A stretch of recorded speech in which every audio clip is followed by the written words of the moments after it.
साताऱ्यातील पश्चिम घाट परिसरात पावसाचा जोर वाढला। कोयना धरणात पाणलोट क्षेत्रात पाण्याची आवक वाढली। धरणात 24 तासात 1.83 टीएमसी इतका पाणी साठा आहे। कोयना धरण 56.54 टीएमसी भरलंय।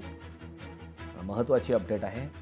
साताऱ्यातील पश्चिम घाट परिसरात पावसाचा जोर वाढलाय। कोयना धरणात पाणलोट क्षेत्रात पाण्याची आवक वाढली, त्यामुळे धरणात 24 तासात 1.83 टीएमसी इतका पाणी साठा आता वाढलाय। कोयना धरण 56.54 टीएमसी इतकं भरलंय।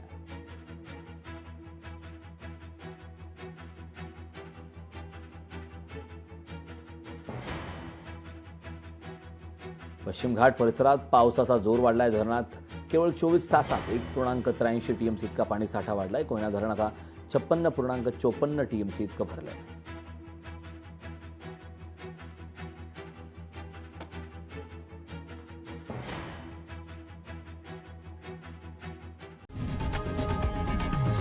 लोकशाही मराठी ऐका, पहा, जागरूक रहा।